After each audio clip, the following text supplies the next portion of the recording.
Hello viewers, welcome to filmi craft. நான் உங்கள் அருண். இந்த எபிசோட் 1000ல் ஒரு படம். தரமான படங்கள், நமக்குள்ள ஏதோ ஒரு இம்பேக்டை கிரியேட் பண்ண போகிற படங்களை மட்டும்தான் இந்த செக்மெண்ட்டில் நம்ம ரிவ்யூ பண்ணுவோம். அதனால் 1000ல் ஒரு படம் செக்மெண்ட்டு அந்த வீடியோ வந்ததுன்னா எந்த காரணத்தை கொண்டும் மிஸ் பண்ணிடாதீங்க. இப்போது அப்படி ஒரு அற்புதமான படமாக இந்த எபிசோடில் நம்ம பார்க்க போகிற படம் 2009 ஒரு இங்கிலீஷ் சூப்பர் நேச்சுரல் த்ரில்லர் படமாக வெளியான த லவ்லி போன்ஸ். இப்போது இந்த படத்துடைய ஒன்லைன் ஸ்டோரி என்ன அப்படின்னு நம்ம பார்த்துடலாம். தான் சின்ன வயசுலேயே கொலை செய்யப்பட்டதுக்கு அப்புறம் தன்னுடைய மரணத்திற்கு காரணமான நபரை நம்ம பழி வாங்கணும். அதே நேரத்தில் தன்னுடைய மரணத்துக்கு அப்புறம் தன்னுடைய இழப்பை ஈடுகட்ட முடியாமல் பரிதவிச்சு போகிற தன்னுடைய குடும்பத்துக்கு ஏதாவது ஒரு விஷயத்தில் ஏதாவது பண்ணணும் அப்படின்னு நினைக்கிற படத்துடைய கதாநாயகி இதுக்கப்புறம் என்ன பண்ணாங்க, அதுதான் இந்த படத்துடைய ஒன்லைன் ஸ்டோரியை. இப்போது இந்த படத்துடைய டீட்டெயில் ரிவ்யூக்கு போகலாம். முதல்ல அந்த படத்துடைய கதை என்ன அப்படின்னு நம்ம பார்த்துருவோம். படத்துடைய கதைக்கிழமை 1973 நடக்கிறதாகத்தான் இந்த கதைக்களம் சித்தரிக்கப்பட்டிருக்கு. படத்தில் நம்ம கதாநாயகியுடைய பேர் சுசி சால்மன். இவங்க கதாநாயகி அப்படின்னு நம்ம சொன்னால் கூட 14 வயசு ஒரு பொண்ணு தான். இவங்க ஹைஸ்கூல் படிக்கிற ஒரு பொண்ணு. அந்த 14 வயசுக்கே உரித்தான சுட்டித்தனம் எல்லாம் நிறைஞ்சி ஒரு பட்டாம்பூச்சி மாதிரி அப்படி சிறகடிச்சு பறந்துக்கிட்டு இருக்க ஒரு வயசு. அவ்வளவு சந்தோஷமாக வாழ்ந்துக்கிட்டு இருக்க ஒரு பொண்ணு இவங்களுக்கு குடும்பம் அப்படின்னு பார்த்தீங்கன்னா ஒரு அப்பா அம்மா. அப்பாவுடைய பேர் ஜாக்கு, அம்மாவுடைய பேர் அபிகேல். ஒரு தங்கச்சி ஒரு தம்பி. இதுதான் இவங்களுடைய அழகான குடும்பம். இந்த பொண்ணுக்கு ரே அப்படின்னு சொல்லி ஒரு பையன் மேலே ஒரு சின்ன க்ரஷும் இருக்குது. இந்த படத்தில் இந்த பொண்ணுடைய லைஃப் ஆம்பிஷனே என்ன அப்படின்னு பார்த்தீங்கன்னா ஒரு வைல்ட் லைஃப் ஃபோட்டோகிராஃபர் நம்ம ஆகணும் அப்படிங்கிறது தான். ஸோ பொண்ணு இவ்வளவு பெரிய ஆசையை மனசில் வச்சுருக்கா, நம்ம சைட்லேருந்து ஏதாவது சிறுசாக ஹெல்ப் பண்ணுவோம் அப்படின்னு சொல்லி இந்த அப்பா அம்மா 2 பேரும் சேர்ந்து இந்த பொண்ணுக்கு ஒரு கேமராவை வாங்கி கொடுத்து ஒரு 15-20 ரோலையும் வாங்கி கையில் கொடுக்குறாங்க. நீ உன்னுடைய ஆம்பிஷனை நோக்கி நடபோடு, உனக்கு பிடிச்சதெல்லாம் ஃபோட்டோ எடு அப்படின்னு. ஆனால் இந்த பொண்ணு பயங்கர ஆர்வ கோளாறில் சும்மா அந்த கேமரா புதுசாக டிஜிட்டல் கேமராலாம் வாங்கின டைமில் நம்ம ஆர்வத்தில் அந்த ஆர்வ கோளாறு நிறைய வேலை பண்ணுவோமே. பூவை ஃபோட்டோ எடுக்கிறது, ரெயின் ட்ராப்ஸை ஃபோட்டோ எடுக்கிறது, ஒரு பயவுள்ள முன்னாடி வர முடியாது, எல்லாத்தையும் ஃபோட்டோ எடுத்து தட்டி தூக்குவோமே. அந்த மாதிரி இந்த பொண்ணு அந்த 15 ரோலையும் சராமாரியாக கண்ணில் வர்ற அவ்வளவு விஷயங்களையும் ஃபுல்லாக ஃபோட்டோவாக அடித்து தூக்குறா. இப்படி இருக்கிற தருணத்தில் ஒரு நாள் இவன் ஸ்கூல்லேருந்து வீட்டுக்கு வந்துக்கிட்டு இருக்க ஒரு வழியில் ஒரு கான்ஃபீல்டு ஒன்று இருக்குது. அந்த கான்ஃபீல்டு வழியாகத்தான் வரணும். வரும்போது ஜார்ஜ் ஹார்வே அப்படின்னு சொல்லி ஒரு நபரை இந்த பொண்ணு மீட் பண்ணுறா. இந்த ஜார்ஜ் ஹார்வே யார் அப்படின்னு பார்த்தீங்கன்னா இந்த பொண்ணுடைய நெய்பர், அந்த அக்கத்து பக்கத்து வீட்டுக்காரரு. இப்போது இந்த பொண்ணு அந்த கான்ஃபீல்டை தாண்டி அப்படி வீட்டுக்கு போகலாங்கிற வழியில் அந்த ஆள், ஆமாம் நான் ஒரு சூப்பரான ப்ராஜெக்ட் ஒன்று பண்ணி வச்சுருக்கேன், நீ பார்க்க வரியா, உனக்கு ரொம்ப பிடிக்கும் அப்படிங்கிறான். அப்போ இந்த பொண்ணு சொல்லுது, கொஞ்சம் யோசிச்சுட்டு, இல்லைங்க நான் வீட்டுக்கு போகணும், எனக்கு ரொம்ப லேட் ஆயிடுச்சு, இருட்ட போகுது அப்படின்னு சொல்கிற நேரத்தில், சரி ஓகே விடு, நான் பண்ணி வச்சுருந்த அந்த ப்ராஜெக்ட்டு பூமிக்கு அடியில் சின்ன ஒரு ரூம் மாதிரி இருக்கக்கூடிய ஒரு இடம். குட்டி பிள்ளைங்க எல்லாரும் ஓடி பிடிச்சி இந்த ஒளிஞ்சு விளையாடுவோம் இல்லையா, அப்படி இருக்கிற பிள்ளைங்களுக்கு எல்லாம் அந்த இடம் ரொம்ப பிடிக்கும். அவ்வளவு கலர்ஃபுல்லாக லைட் செட்டப்பெல்லாம் போட்டு அவ்வளவு சூப்பராக வச்சுருக்கேன் அப்படின்னு அந்த ஆள் சொல்கிறான். என்னதான் காதல் அரும்பக்கூடிய அந்த வயசாக இருந்தாலும் 13 வயசு 14 வயசுங்கிறது எப்பயுமே சின்ன பிள்ளைங்க தான். அந்த பிள்ளைக்கு அந்த மனசில் ஒரு ஆசை, ஓ இப்படியெல்லாம் அழகாக இருக்கும் போல் அந்த ப்ராஜெக்ட், சரி என்னென்னு தான் பார்ப்போம் அப்படின்னு இந்த பிள்ளைக்கு மறுக்கவும் முடியலை, போகிறதுக்கும் பயமாக இருக்குது. பட் இருந்தாலும் சரி ஓகே அப்படிங்குது இந்த பொண்ணு.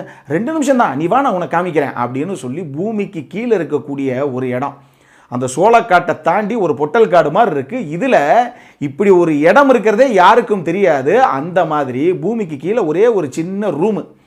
அந்த ரூமுக்குள்ளே இந்த பொண்ணை மேலே அந்த தரையில் இருக்க அந்த டோரை ஓப்பன் பண்ணி இந்த பொண்ணை உள்ளே இறக்கி அவன் கூப்பிட்டு போகிறான். உள்ளே போனவுடனே அவனுடைய நடவடிக்கையில் நிறைய மாற்றங்கள் அந்த பொண்ணு உணர்றா. அப்பயே ஏதோ ஒரு பிரச்சனையில் மாட்டிக்கிட்டோம் அப்படிங்கிறது அந்த பொண்ணுக்கு தெரியுது. கொஞ்ச நேரத்தில் அந்த கீழே இருக்க ரூம்லேருந்து ஒரு ஏணி மாதிரி ஒன்று வச்சுருக்கான், அதை ஏறி மேலே ஓடி வந்துடலாம் கான்ஃபீல்டுக்கு அப்படின்னு சொல்லி மேலே ஏறுறான். அவன் வேகமாக அந்த பொண்ணை பிடிக்கிறான். இவனை எத்தி விட்டுட்டு அந்த பொண்ணு மேலே வேகமாக தெரிச்சு ஓடி வர்றான்.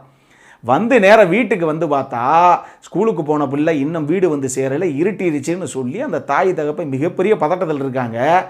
அந்த அம்மா போலீஸ் எல்லாம் கூப்பிட்டு, சார் கடைசியாக இந்த மாதிரி ட்ரெஸ் தான் சார் என் பொண்ணு போட்டிருந்தது, 4-5 மணி நேரத்துக்கு மேலே என் பிள்ளைய காணோம் சார், இப்படி வராமல் இருக்கவே இருக்காது சார் அப்படின்னு அந்த அம்மா ஒரு பக்கம் பதட்டத்தோடு பேச, அந்த அப்பா இருக்காரே அவர் பொண்ணுடைய ஃபோட்டோவை வீட்டிலேருந்து எடுத்துகிட்டு போய் அந்த தெருவில் போகிற வர அத்தனை பேர்ட்டையும், சார் இந்த பிள்ளைய பார்த்தீங்களா, சார் என் பொண்ணை பார்த்தீங்களா அப்படின்னு எல்லாத்துக்கிட்டையும் கேட்டுட்டு அவர் ஒரு பக்கம் பரிதவிப்பு போட சுற்றிக்கிட்டு இருக்காரு. இப்போ இந்த பொண்ணு, அப்பா நான் இங்கே தான் இருக்கேன் அப்படின்னு கத்துறா.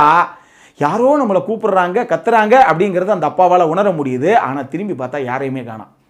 அப்போ தான் இந்த பொண்ணுக்கு ஒரு விஷயம் புரியுது. ஸோ நம்ம இப்போ உயிரோட இல்லை, நமக்கு ஏதோ ஒரு சம்பவம் ஆகி போச்சு. இப்போ நம்ம பேசுகிற எந்த விஷயமே அவங்களுக்கு தெரியலை, அவங்க எங்கே இருக்கிறாங்கங்கிறது பல இடங்களில் நமக்கு தெரியுது, பல இடங்களில் டக்குன்னு அப்படியே ஃபுல்லாக மறைஞ்சு போயிடுது. அப்போ நம்ம இந்த உலகத்தில் இல்லை, நம்ம வேற எங்கேயோ ஒரு விஷயத்தில் இருக்கோம். அப்போ நம்மளை இந்த நிலைமைக்கு 14 வயசுலேயே இப்படி ஒரு அகால மரணத்தை சந்தித்ததுக்கு காரணமான அந்த நபரை நம்ம பழி வாங்கியே தீரணும். நம்ம குடும்பத்துக்கிட்ட இருந்து பிரித்தவன் அவன் தான்.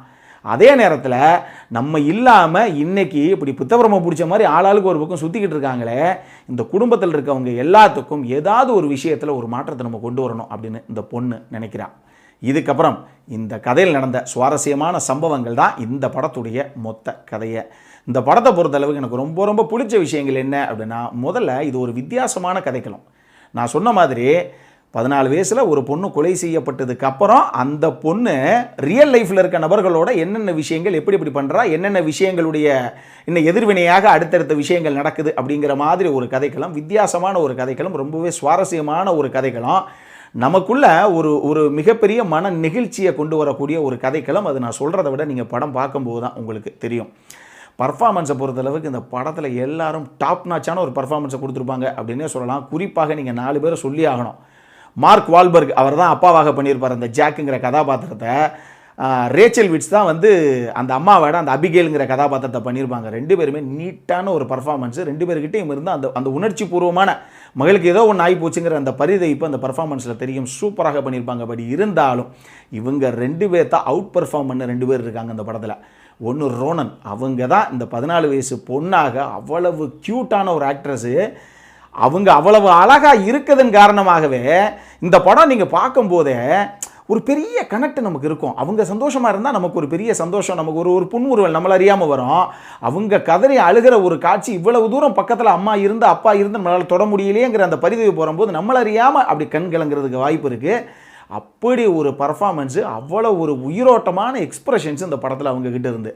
அதே மாதிரியே பெருசாக நம்ம முகத்தில் எந்த விஷயமே வெளிப்படுத்தாமல் இறுக்கமாக வச்சுருந்தா கூடயே தன்னுடைய பர்ஃபார்மன்ஸ்லேயே ஆஸ்கார்லேருந்து கோல்டன் குளோப் வரைக்கும் நாமினேட் பண்ணப்பட்ட ஒரு சப்போர்ட்டிங் ஆக்டர் இந்த படத்தில் இருக்கார்.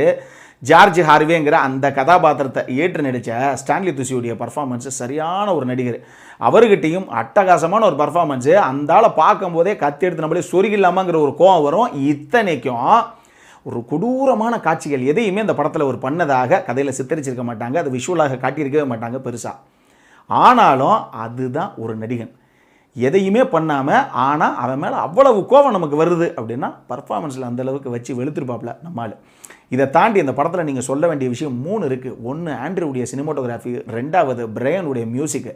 இந்த படம் நமக்குள்ள ஒரு மன நெகிழ்ச்சியை கொடுக்குற அளவுக்கு உயிரோட்டமான ஒரு கதையாக நம்ம கண்ணு முன்னாடி ஓடுறதுக்கான காரணமே இவங்க 2 பேருடைய கான்ட்ரிபியூஷன் தான். அட்டகாசம் பண்ணியிருப்பாங்க 2 பேரும். ஒரு ஃப்ரேமும் தொட்டு அப்படி கண்ணில் நீங்கள் ஒத்திக்கலாம், அப்படி இருக்கும்.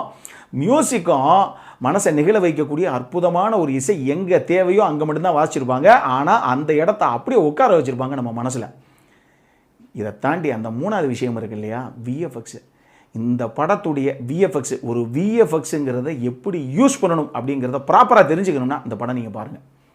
இந்த படத்தில் நம்ம அதாவது சொர்க்கத்துக்கு நரகத்துக்கு அப்படிங்கிற அந்த விஷயத்துக்கும் இன்னும் போகலை, ஆனால் பூமியிலே நம்ம இல்லை. அப்போ நம்ம எங்கே இருக்கோம் அப்படிங்கிற ஒரு விஷயத்தை காமிக்கணும் இல்லையா, அது எந்த ஏரியாவாக காமிப்பீங்க? இந்த படம் பாருங்கள், பெரிய ஸ்க்ரீன்லலாம் பார்த்தீங்க அப்படின்னா ஸ்தம்பிச்சு போயிடுவீங்க. ஏங்க இப்படியெல்லாம் பிசிறடிக்காத ஒரு விஎஃப்எக்ஸ் பண்ண முடியுமா அப்படின்னு நினைப்பீங்க. அந்த அளவுக்கு அட்டகாசம் பண்ணியிருக்கும் விஎஃப்எக்ஸ் டீமு. இந்த படம் ஒரு விஷுவல் ட்ரீட்டு, மிஸ் பண்ணிடாதீங்க, மிஸ் பண்ணாமல் பாருங்கள். இந்த படம் அடல்காரண்டை பொறுத்தளவுக்கு இது ஒரு யூஏ சர்டிஃபைடு படம் தான் இந்தியாவை பொறுத்தளவுக்கு. ஸோ நீங்கள் பார்க்கணும். இந்த படத்தில் ஒரு சில விஷயங்கள் இருந்தால் கூட நீங்கள் பார்க்கணும்னா ஃபேமிலியோட பார்க்கலாம்.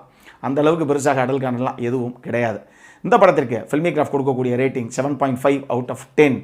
இப்போது நம்மளுடைய அடுத்த செக்மெண்ட்டான இன்ட்ரெஸ்டிங் ஃபேக்ட்ஸ் அபவுட் தி மூவிக்கு போகலாம்.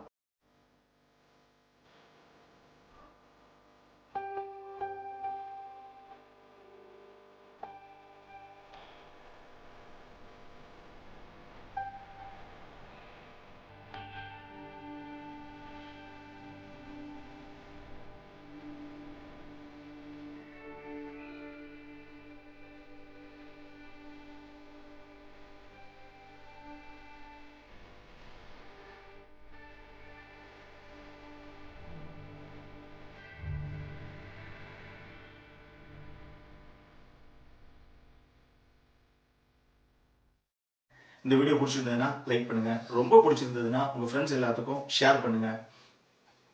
உங்களுடைய கருத்துக்கள் ஏதாவது இருந்தது அப்படின்னா கீழே இருக்க கமெண்ட் செக்ஷன்ல எங்களுக்கு தெரிவிங்க.